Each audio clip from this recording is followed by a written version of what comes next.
Hi, I'm Brian. I like Hallmark Scottish whiskey movies. I'm Dan, and I despise Hallmark Scottish whiskey movies. I'm Alonso, and penny whistles, kilts, and this is the Deck the Hallmark podcast. Deck the Hallmark, it's his podcast. Brandon and friends host this podcast. We hope you like this jolly podcast. Oh boy, Well. Bran hates the Scotch, and does. I'm not talking about the whiskey. I'm talking about the people. If you are from Scotland or descend from there, Bran said, "Heck no, I won't go." Yeah, and I think those offended. are his exact words. I have it on He tape. doesn't want your Hebrides new, older. That's right. That's right. And he used a really bad accent. It was offensive, even for Bran. Yeah. And so don't worry, it is a Scottish movie. So of course, Spaniard Alonso Duralde is joining in us. the house. If you're watching on Philo, you got your whole month's paid for with that one motion by Alonso. That's philo.tv/DTH. Alonso, sir, how's it going? Oh, it's great. It's great. I thought I was in the clear of not having to see another Hallmark movie till like July, because I generally don't do the non-Christmas ones, but yet here I am. And yet, this morning you got texted and it was, "Hey buddy." Hey. All the glitz and glamour of being in the Bramble family as a host, a Deck the Hallmark host, goes out the window when we need a favor, apparently. But look, you come back from one of these trips and you get the kennel cough. I get it. Like you're in a conscribed area of space with the same people, and you're all breathing on each other for however many days. And You try it. You make cruises sound so glamorous. Yeah. Well, it's conventions do this, all kinds of things where people travel and go to a thing. They could all be out around a pool for days. It'll still happen. Yeah. It's just Alonso, you're a saint, because on this short of notice, you had to find this movie, watch it, and thank goodness that it was available streaming, and then come and join us this evening to record. I'm a Hallmark Movies Now subscriber. I don't know what you're talking about. Hey, tell me when you get that app to work, and then I will join as well. I don't have enough time in my life. The days are too short. I mean, life's a vapor. I can't spend 30 minutes trying to get a movie to work on the Hallmark Movies Now app. I just don't have that kind of time. Fair. But we're here and we're family. Bri, you're here. I'm here. Aaron, back from host to producer. However, just like yesterday when you had to write a synopsis after having seen the movie, not thinking you had to write a synopsis. Notice, right? You also had to do that for this film as well, correct? Yeah, but you gave me almost 24 hours notice. So thanks, Dan. this one should be pristine. And it should be. And Alonso, if you've not listened to yesterday's episode yet, and if you've not, that's okay. Be prepared for a factually accurate synopsis. It's going to be wild, but be prepared. Be prepared to be blown away by the fact that you don't have a lot of questions afterwards. As long as there's like a little garbled syntax. We will power through.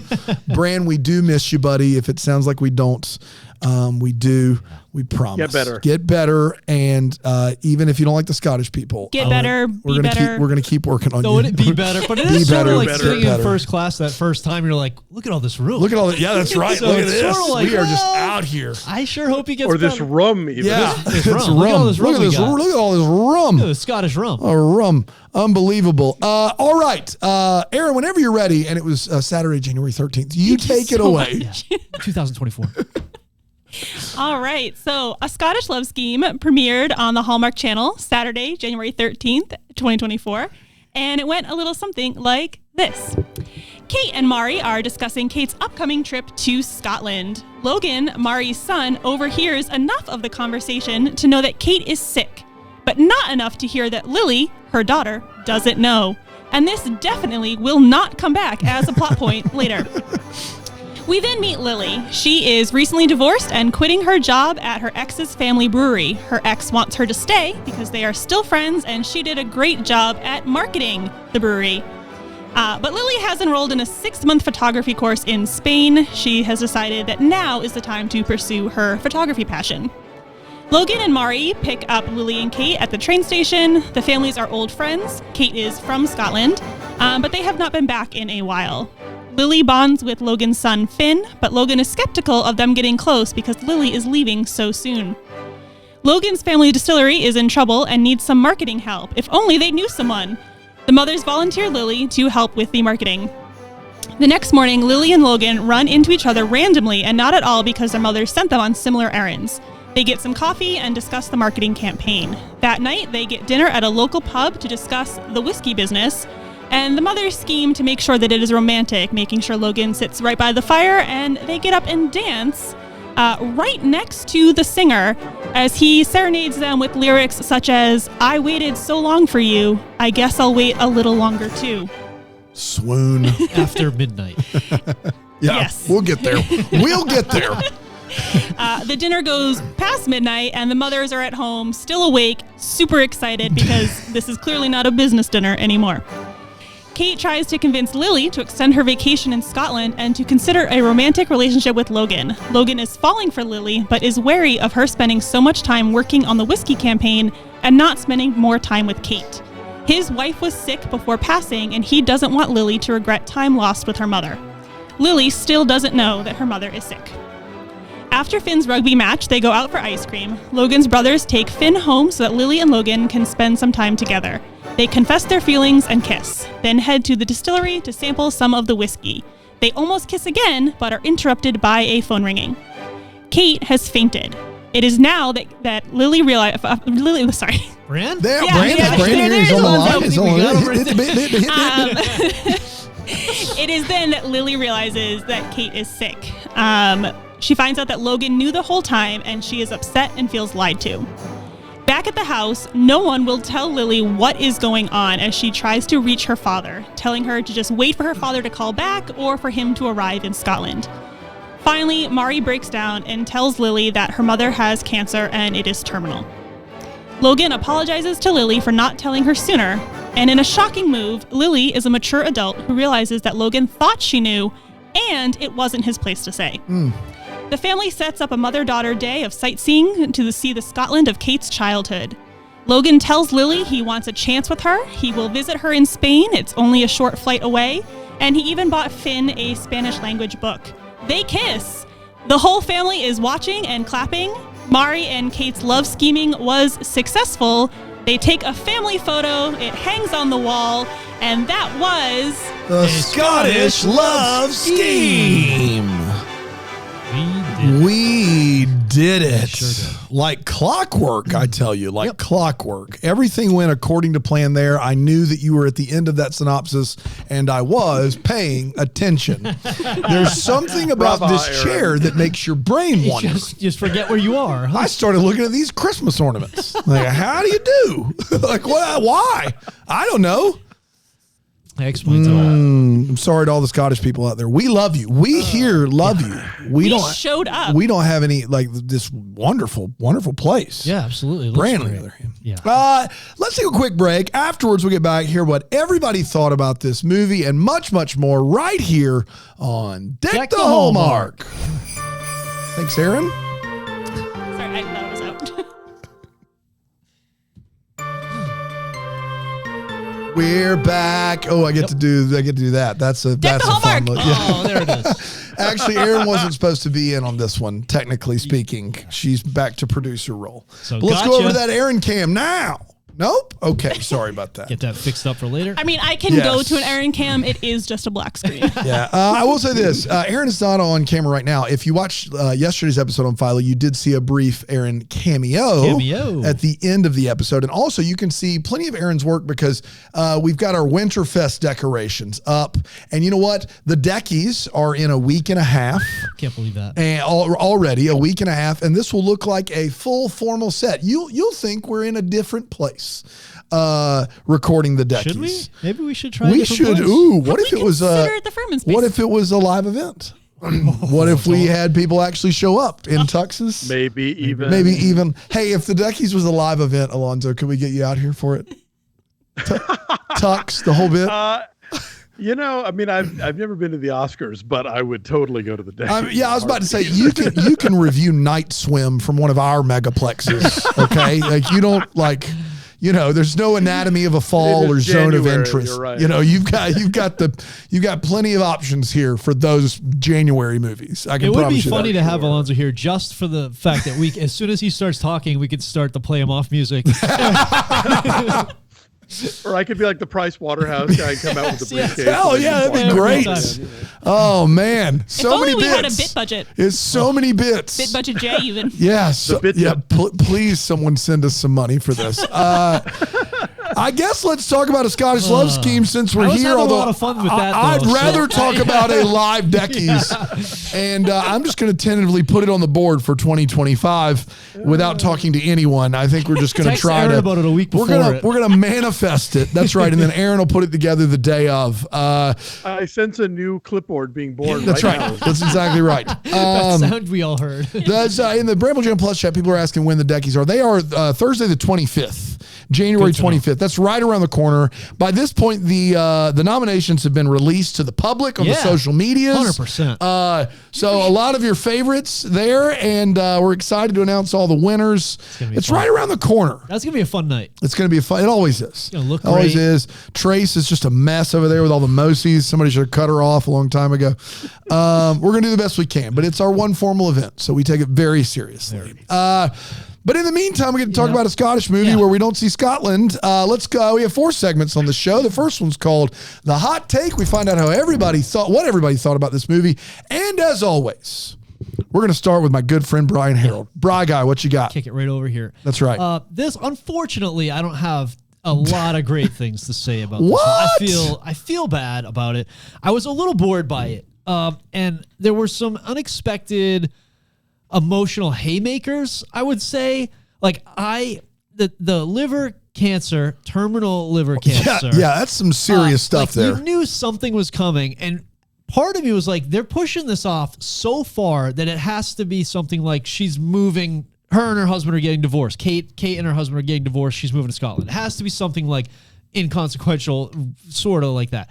No, they went with the terminal disease. That's right. And kept it from the daughter. Like, it was just too much. Like, I had already moved past the point of, okay, I don't need to be prepared for something like a terminal disease secret because they've gone too far. It's not going to happen. But and you knew that she was terminal from the beginning of the movie, right? They didn't make that. They allude heavily to it, right? They did. They do allude There's heavily. a heavy wink going on. They do allude, but it went so long without them like going any further. I'm like, all right, this is like too much has happened. Like they're not going to do that. So oddly though, like I was kind of like taken aback by the lie of it and the fact that it was really part of the story. And I was like kind of angry for the daughter's sake. Like, this is ridiculous. Like, how could you keep this from her? But it was played so well by Lily's mom, Kate. Joe Cameron Brown is the actress's name there. She was done. really, really good in this role. And so I was like on her side, oddly. Like, I found myself being like, all right, she should get to do what she wants to do. I don't know. Overall, I was just like not super into the whole thing. The opening song was a banger, though, and like, you mentioned something about the music, Aaron. There were like a significant amount of songs with lyrics in this movie. Yes, like, you just constantly heard lyrics, and I'm like, it sort of took me out of it. It was a weird move, but they went hard with the lyrics. Freaking get to work on the label if you're gonna do it. And I'll end with that. There's so much coming in the Wait What's there. I just can't even tell you about it. I'm expecting more out of Alonso. I can tell you that. Alonso Duralde, what's the hot take on Scottish Love Scheme? Well, I'll tell you, this is the second Scotch movie you guys had me do. And the last one was rather controversial. And I think it's the only time that ever on this show that I liked a movie that you didn't like and Brand didn't like. Yes. Yeah. I didn't hate this. I went in with real low expectations because, again, I don't watch non-Christmas Hallmark. It's not my jam. Alonso's in the bag for the Scots. Big Scotland got a think hold of him. It could be. I like a man in a kilt, I'll say, but that's not the issue here. Here's the thing. Yeah, there's a lot in this movie that's like, ugh, the illness we're not talking about, the meddling mom thing. The last time I saw moms meddle this hard in a Hallmark movie, they were ghosts. Like, I mean, it was in a much better movie. But like that's not a trope that I'm a fan of. I find it that kind of irritating. But I will say that at its best, this movie is like someone took the dumbest Hallmark Channel tropes and rewrote them into something that resembles human behavior. So like what Aaron said about the, like, she understands that why he didn't tell her. There were a couple other roadblocks along the way where I'm like, oh, we're going to do this, and then we don't do this. And I was kind of pleasantly surprised. The fact that you have a woman who has divorced her husband, who has a family business making alcohol, being his marketing chief, and she wants to get on with her life. And the next possibility that throws itself in her way is to get involved with a guy with a family alcohol business and become his marketing chief. Good on her for not doing that and still following her dream and going to Spain and taking the photography course. It is a short plane ride. And so, yeah, it's, I think there are little glimmers of a better movie here, which is more than you get a lot of times in a Hallmark movie. So I'll take the glimmers. Thank you, Alonso. I hate it. This is one of these movies where classic Hallmark, we go to Scotland and we see so little of Scotland and so much of a random rugby pitch. And I couldn't, like, in the last 5 minutes, there's like this photo montage of Scotland, and it almost serves as a reminder that we were there. Wish you were here. Yeah, that's right. Exactly. There's a lot of issues with the movie. I will say I hate it with an asterisk, and that asterisk is Jordan Young and Erica Durance. I liked their chemistry. Like, I did think that those two characters, like, were falling in love with each other. I did think that's a big hurdle to clear. The problem is we have all these other hurdles. Like, mom has told literally everyone else that she's terminal, but not her daughter. Literally. It's not like she told the family. I bet you she told the pizza delivery guy. She has told well, it might be the last tip I give you because I don't know if you heard. Exactly, yeah. Here's an extra 5 spot because I might not even have 5 left. I don't know if I'll be mailing letters anymore. I just, like, to not tell your own daughter. Word about dry cleaning. Why would I even buy a new blouse? Yeah, well, this looks brand new, but my liver. Tire rotation. Who needs them? But please don't tell my daughter. Listen, I want to have one last nice trip. Yeah. I don't know if I have 3,000 miles left. I only get my dryer vents cleaned out once every decade, but I think you need to know.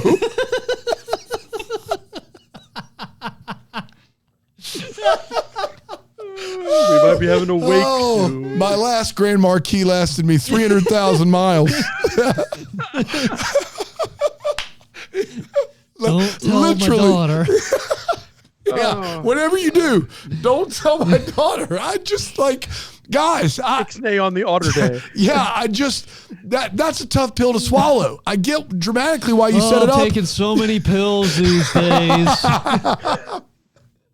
Oh, my goodness.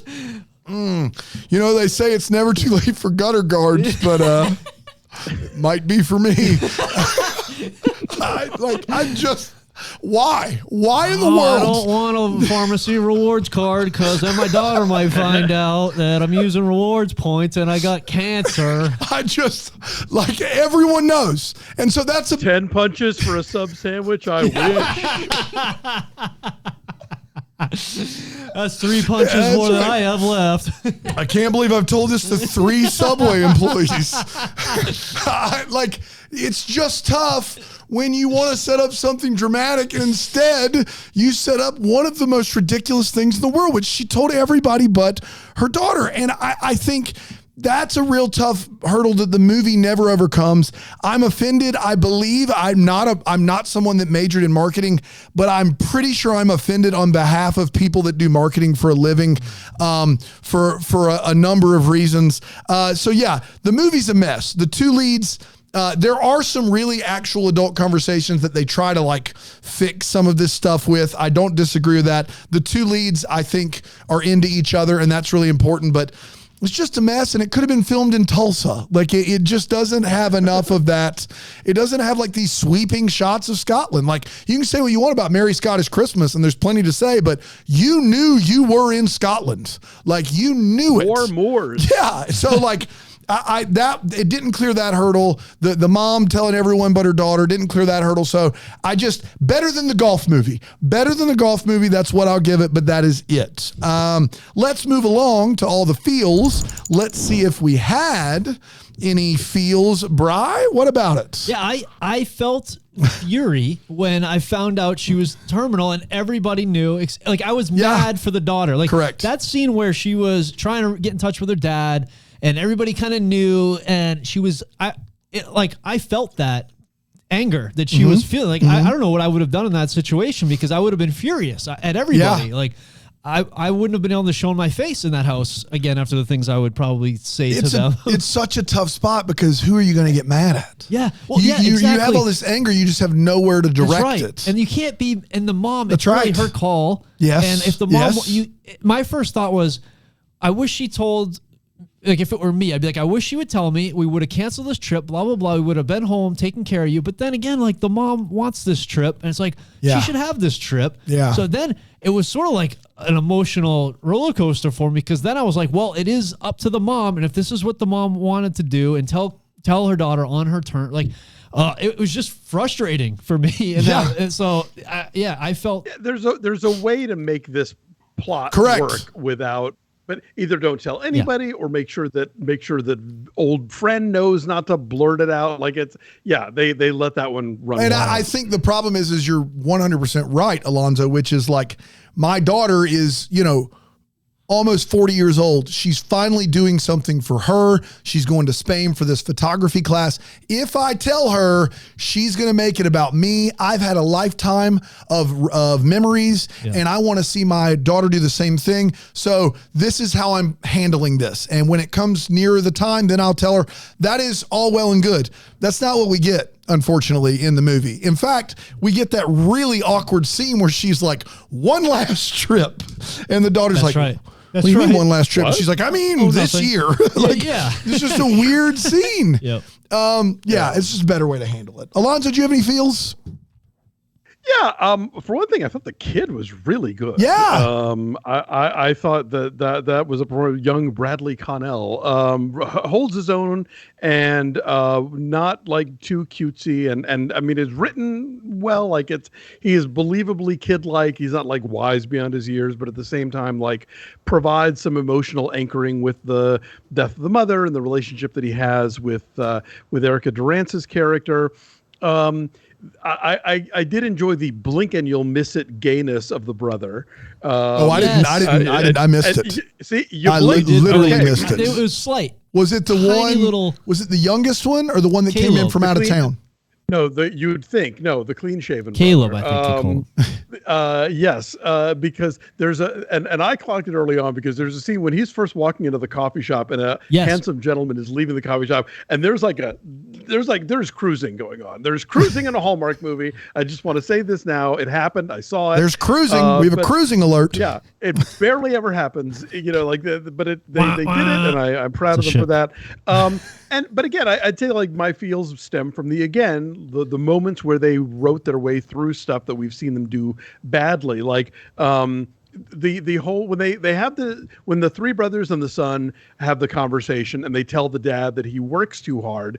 We've seen that a lot, like, not just in Hallmark, like in regular movies. It became this trope at least as far back as Hook. Sorry to bring that up again. You mean like one of the classics of the 1990s, Hook? The hot garbage that is Hook. Yeah, the idea that, like, that in this economy, parents need to be shamed for, like, working too hard and not going to every one of their kids' Little League games, which I think, ask a working parent. Yeah. I don't think they love that trope, but they at least they bring up that idea, but then they get more into it and talk about, like, it's a family business that we started because we wanted to spend time with family. And it's, sometimes when you're your own boss, it's hard to, like, think about things like time off or vacations or whatever, but it's like, and the kid is like, you work too much. And the dad's like, well, I have to And then he finally goes, no, you're right. I work too much. And so if you're going to bring that up, you have to contextualize it in a thing where it isn't just like anybody who is struggling to feed their family is a soulless monster because they missed a dance recital. Yeah. You know, so I like how that was. The one scene that I really thought they nailed with this was he's talking to his brother and he basically says, I've not felt like this about a woman since basically my wife passed away. There's something different. There's something here. And he's like, well, why don't you just tell her? And in any other Hallmark movie, he doesn't tell her till the very end of the movie. And in this movie, now I have a problem with that scene we'll get to later, but in this movie, they take a walk on a bridge in virtually the next scene. And he says basically that exact same thing word for word to her. And it works. It's like an immediate, like, you should do this. And he's like, you're right. And then he does it, which never happens in these movies. And so I did appreciate that. That was my feels. That's all I got. Good feels. I bet you if we scrounge around, we could find a wait what or two hiding in the corners. But first, let's take a quick old break-see, and we'll come right back with the wait what's and the what the Hallmarks right here on Deck the Hallmark. Deck the Hallmark.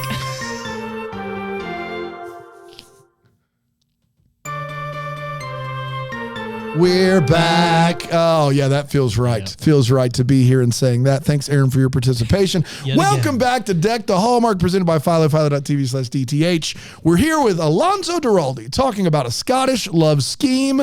It's time for the Wait What portion of the program, where we say maybe there was something in this movie that didn't quite sit right or made us go, wait, what? Bri, what do you got? Has Canva not made its way to Scotland? Yeah. Honestly. Yeah. No, producer Aaron Shea has no degree in graphic design and rocks Canva. And they asked someone with a marketing degree not to market their product, but to design a label for them, which is not what a marketing director would do. No, it's a graphic design They would be job. like, can somebody get me graphic design in here? Like, that's what they would do. It's insulting. Yes. And the amount of time they spend talking about designing a label, and we got to talk about designing this label. They could have just designed the label. It's like Jennifer Coolidge in Best in Show. I could talk about not talking for all day. Like, what in the world is, it is, I swear to you, I'm dying. Aaron Shea makes that label in 2 hours. Oh, 100%. And I'm giving her more time than she needs. And that includes a nap. Like, that's a coffee break. Yes. That is absurd. Yes. And she's not a graphic designer. It's and ridiculous. neither is Erica Durance in this movie. Right, neither is the marketing executive. Yeah. Ridiculous. Like, ridiculous. It's a tech talk. That's exactly what it is. So that was just infuriating. Like, I got way off. Like, I didn't care anymore at the. And then at one point he's like, you must have worked on this all night long. It's just Did you sketch it by hand? Right. Etch this thing into the bottle. Oh, it was too much. Yeah. It was brutal. It was too much. Yeah. So that was tough. And I feel like I know a sugar addiction when I see one. Finn. Oh, stop it. Stop it. Don't even start with that. The sweets. Don't even start with it. I'm a little worried about the cavities coming his way. Brian is so worried about sugar all the time. In Europe, they use real chocolate in those bars and not whatever garbage you get it's here. good. So He I don't has blame the him good for stuff. digging We all in. feel judged around the office, though. Brian always is just like, I'll have one Hershey Kiss. That's it. Oh, my goodness. Oh, another? You guys are eating more than that, huh? Oh. Here's 6 pounds of fudge, but don't eat it. I mean, just pace yourselves, boys. I mean, I wouldn't eat it, but sure if you is guys hot want in here. it. Gonna whip. That's right. Yeah, Actually, exactly. Alonso, they keep it freezing in here, I think, on purpose. That's right. Yeah, I wouldn't want any more of that than we need. That's right. Hey, Brad, you want to go to lunch with the boys? Oh, no. I had a smoothie yesterday. I'm full. Yeah, that's right. This guy who's like, man, I wish it wasn't working so I could go to lunch, and then he doesn't work anymore. And so now he's like, hey, we're going to lunch. Nah, I'm good. I'm all set. I looked at a picture of wheat. Yeah. I couldn't. Hey, Alonso, he doesn't even like that cookout milkshake that you love. He doesn't even like it. Which one? Brian is the worst. Any of them? Oh, you prefer that? When you talk, that's an ice cream. When you talk, we've had this discussion hard. Well, actually, to be fair, the one I like is like the Reese's one, which it would not get extra stuff in there. Yeah, Reese's and Oreos together in that cookout milkshake. Brian can have that and just lick around it. You could lick the chocolate off. Yeah, just lick around. Absolutely. I've had a few cookout, and it's just not the milkshake I'm looking for. Yeah, it's ice cream. It's not a milk. Yeah, you want to drink it through a straw. He wants a frat. That's right. Yeah, exactly. All right, what else you got? Give me a vanilla fribble. Kate ran into the ocean. Don't say that ever again. I think we might get canceled. I don't even know. Vanilla Fribble? Are you kidding me? I don't know what a fribble is, but Emily Boyd knows what I'm talking about. Okay. I know what you're talking Erin, about. obviously. I'm just upset you chose vanilla as your flavor. What's We're a not fribble? gonna What do is this. it? It's like a milkshake from Friendly's in the it's north. better. Oh, okay. It's Yeah, better stop. than Just stop. everything Just stop. else. Talking. Just get back to the way it was. It's delicious. Wait, what is you? Kate, when they were out on her day excursion through all her childhood locations, she ran into the ocean with her shoes on. I mean, and then continued on with the day. Other events with wet shoes and socks. Yes, take the shoes off. and you know that water's not warm. No, it's Water's freezing. freezing cold. Oh, it's so cold. Oh my goodness. It would hurt to take your shoes off after that. Like why would she run in the water with her shoes on? So, I'll stop there. I'll save some for the rest of you guys. Don't make me do the heavy lifting here, man. Alonso, what do you got? This one happens early on, but it cracked me up, and you can take it to the tape. So they're about to leave on their trip, and Lily, is that the daughter's name? Yes. Yeah. Lily comes sweeping into her parents' house. She goes, "Mom, Dad, I'm home." And then the camera pulls out, and they're in the same room. I love Yeah. that. She is yelling at people who are like 3 feet away from her, sitting on the couch, watching her come in with her suitcase. Ron, we've literally been here the entire time you have. So that was a lot. I wrote down Chekhov's rugby tryouts, but I was glad that they didn't go that route because they were really setting that up for like somebody's disappointment. But no, they all showed up and it was all lovely, and that's great. I was telling Daniel, I'm just now catching up with all of the Christmas episodes that y'all did because I was, watching the movies, but I didn't have time to listen to all the reviews. And I just heard you guys talking about Joyeux Noël, and there's the whole thing about how, like, when they arrive and the one rider is, like, sleeping the whole time and the other one keeps going, no one has jet lag in this movie. None. They that's are right. out of the car and going and doing and thing and I'm like, Yeah. no. Yeah. Like, especially like, Mom, who's, unbeknownst to That's the right. daughter, like, got issues going on. Like, I think she might be attached drowsy at that point. No. She had to tell the town mayor and council about her Make illness. a few stops. Well, gonna be our last time around. Oh, you guys still get a milkman? That's great. So listen. Send them by. And on the subject of that, the idea that the dad is so chill Yes. about allowing his terminally ill wife to go transatlantic with their daughter and staying at home and like staying out of it so they can have their mother-daughter trip. It's like, No. would No way. Would he not come up with some excuse to tag along, with the Ms. Christmas Comes to Town medical kit? Yeah. Like, I don't know. It seemed like an odd choice. This is for the moms out there. Bless you all. You're beautiful people. You do hard work. It's thankless and you make the world go round. But for heaven's sake, please never talk about your children having naughty fun. No. Please don't. Just don't. These ever. two old women could not be more excited at the prospect that their two children may be doing some things. Yeah, At that they very moment. They want video if they could get it. Yeah, they're up past midnight just ruminating over like the possibility that their They're children writing flash fiction about their own children. are getting after it. I couldn't believe that scene. That scene was like nothing I've ever seen. That was crazy. Yeah, very squirmy. Yeah. Okay, so at the rugby tryouts, Lily gives her full-throated American cheerleader support to Finn as he's trying out, and everybody's like, "We don't do that here. It's so loud. You're so American. What are you?" Blah blah blah blah. And then cut forward to the actual rugby match, and everybody's doing yelling their heads off. That's right. So Yes. is it just everybody knows that at a tryout you don't cheer? Like, I mean, it seems like they were making. It just seems like they've realized the American way's better. I feel like That's probably what it is. Yeah. they're like, That's true. Yes, she brought cheering. Yeah, to we've been Scotland. doing this in Scotland since before America was a country. But we heard it once, and We're on. seems We're like in. that's better. Count us in. Yeah, let's get rid of this health care.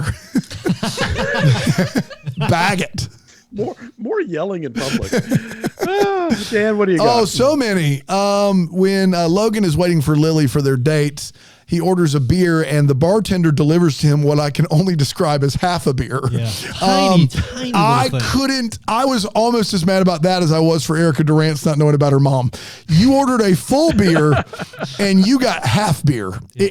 It wasn't just that the cup was small, is that the beer was filled not even 2/3 of the way. It was halfway filled. And it looked like a small glass to begin with. Yeah. So, and then Lily comes in and she's like, I'll have an Aperol Spritz, which I think is some sort of like champagne or Prosecco drink. Yeah. And it's if you ever see people drinking those cocktails that look like they're Tang, yes, because they're that crazy bright orange, that's an Aperol okay. Spritz. And he's like, how about hard liquor and ginger beer instead? he offers her a mule, and he's like, I got something very similar to that Aperol Spritz, hard liquor and ginger beer, which is nothing like that at all. So go ahead. Someone in this movie, and I wrote this down because maybe I'm wrong, someone in this movie says that both leads are career orientated. And I noticed that. And too. I thought I was back home on the farm in Hopkins. Career orientated? That's like, you could find their careers. that's on like when one of my like grandparents would be like, I need to get myself situated before you hand me my meal, but they would say situated. And I don't know why they would say that. I need to get myself situated. They're both career orientated. What are you talking about? That's a new word I learned. Who are all these people routinely staying up past midnight? Everyone. All of these people are at least 38 years old. And they are just a routine up past midnight rager. I know there's some night owls out there. I just... It runs in the family, these two women, the moms are got to be in their 70s. Yeah, up watching and it's just movies. like, well, it's after midnight. And then everybody at the pub, I just... Man, no. The music is like just starting almost. Like this is too much. What time do they close around here? Yeah, it was brutal. Aaron, look, she's getting ready for Spain, where like at 10 is right. the early That's true. special. That's true. Dinner, That's so, true. I didn't think about that. The three brothers get in town and they call a meeting in the morning where they find out that their competitor has launched even earlier than they thought on this new ice wine whiskey. And that's right. And Lily is there, and they're like, she's like, yeah, we got to get moving. We got to jump on it right now. We got to get this thing done. And they're like, she's like, you can buy me lunch. And he's like, we're going to have to order takeout just to bring it here because we have so much work to do. There's not a moment to waste. The next 3 scenes are them going to their second rugby match in 3 days, followed by a long dessert debate, followed by a romantic walk on a bridge with a kiss, followed by a whiskey tasting with no spit bucket. They could not be working less if they tried. I don't have time for lunch. We got to get this logo done, and there's not a Canva in sight. But first, we're going to make a day of it. There's a night swim matinee. I think we can squeeze it in. What are you doing? What are you doing? Yeah. Time is wasting. This is the equivalent to every Christmas movie where like there's a work deadline or like I've got the party to put together, and yet I have an entire afternoon to like go to the carnival and look at scarves. But I don't ever remember it being so so specific where they mention it. We don't have a moment to lose. And they cut to moments to lose. Yeah, all the lost moments. Over and over again. We have all But what if they didn't have moments to lose because they'd already scheduled that time for whiskey tasting and then they rugby? should never say that line in that scene. Our time is already blocked off. We're going to have to order lunch in because we've got a second rugby match and we've got just a bridge walk. Lily needs to go look at scarves later, so bring that lunch The problem here. is every whiskey tasting. I've got possible makeouts. The problem is all the stuff they do after that scene is impromptu aside from the rugby match. The dessert is, the bridge walk is, the kiss is, the whiskey tasting is. So even that doesn't hold up. Okay, so their schedule said impromptu romance. Right. Yeah, of course it did. Fill in the blank later. And naughty fun times. And then we find out, naughty fun times, much to the cheers and adulation of their mothers. And last one, she finds out that her mom has this terminal disease and she gets angry and then she gets over it. And her mom's like somebody's like, your mom just didn't tell you because she wanted to have this trip together.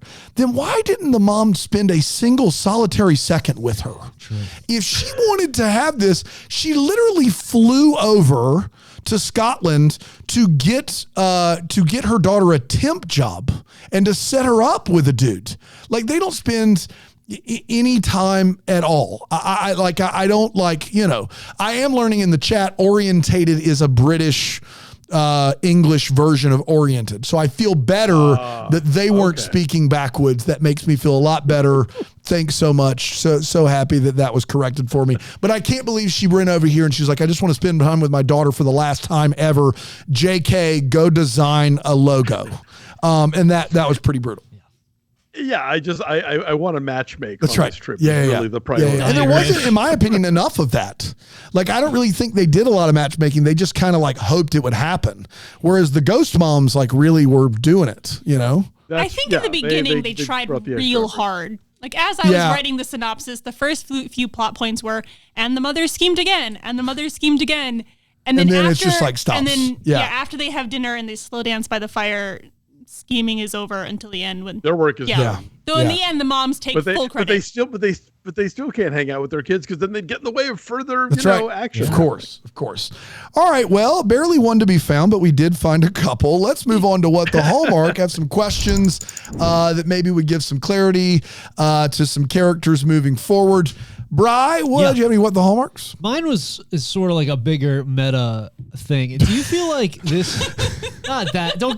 It's not that meta. We're on this ball that's just rolling through space. We're just like Brian would like more naughty fun times. Yeah. What if I just stepped off a cliff like Indiana Jones? Do you think it would catch me? I just kept walking. Do you feel like we got a lot more international movies this year, like this Christmas season? And including now, New Year's, we're back in Scotland, like right away. I feel like there's been a heavy dose of them for the last 6. Yeah, I do feel that way. Yeah. And my thought is, and I know just from talk, I don't know how common knowledge it is, but international movies, like they make more money. They make a lot more money. Yes. That's where they make their money. Yes. And so while I'm watching this, I'm like, why are they doing so many internationally located movies? It's orientated is the word you're looking for. That's right. And my thought, so I just kept thinking this whole movie, and I was sort of distracted by it. Like, are they doing this as a business choice? Like, are they saying we're going to base our movies over what, Alonso? No, you're not wrong. And actually, I would say a big part of that, especially in the wave of what we're seeing now, is that while the Screen Actors Guild of the United States was on strike, like ACTRA in Canada wasn't, and whatever the guilds in the UK and Europe were so not. That probably is direct A to B connection there. Yeah. So I think a lot of stuff working together here. It's like it just made me think, like, when I'm watching this, I'm like, why are they doing this? I'm like, well, this seems like a totally logical reason why they're doing it. They're trying to address an international audience where the movies make them more money and all the labor stuff factoring in. So I feel like it's not just like we're getting all these great scripts that take place in Norway and Scotland. It's more like, all right, we've made a great script for Norway or Scotland. They're like, hey, send them our way. So I feel like it's a business. It's thing. Why that LPGA championship major golf tournament took place in Hungary. Right. Yes. Exactly. You know how big Eastern Europe professional Hungary. You have 4 days to rewrite this movie for Eastern Europe. Right. Go. Spin that wheel of countries. Alonso, did you have a what the Hallmark? I have to say that, I mean, the movie kind of, without meaning to, I'm sure, answers its own what the Hallmark, which was, I found her photography very not impressive, but then she is going to take a 6-month course, so I'm sure she'll get much better. Yeah. So they did help you out there for sure. Yeah. Mine's also photography related. At the end of this movie, who's taking all of those pictures? Everybody's in the picture. Okay. They set a timer. It's a timer. Yes. But here's the thing: the camera's on the ground. Yes, the camera's on the ground. No, it's not on the ground. It's not on a tripod. Okay. And earlier, she goes with her mom, and it's just them two. Yeah, and there are candid shots of them rolling around some castle. Awkward. Who took those pictures? Well, all the brothers were running around helping set up the stop, so maybe they were also. It seemed like it's a good question. And here's the thing: is omniscient narrator, omniscient. If the answer is a strangers on a train situation where it was a group of them, how awkward is it that they're all better photographers than Erica Durance? Right. Don't tell her. Well, they all took the That's course. why they on it. took it. Yeah. They flew over to Spain. They took it. There's nothing. Look, once you have that information, you never lose. It's like riding a bike. But I'm not a graphic We designer. did it, everybody. Alonso did. Duralde, thank you for pinch hitting, sir. My pleasure. Always lovely We'll to see you. your fresh We'll see you script. again on Monday, as we saw you 2 days ago. Each and every Monday, covering a Christmas movie, back where it feels like it's home for you. And then when there's another Scottish movie, we will give you Yes, a call. absolutely. I'll be staring at the phone. Tomorrow we'll be back with another mailbag episode because you continue to send us mail and we're so grateful. Until then, let us be the first to wish you a very Merry Christmas.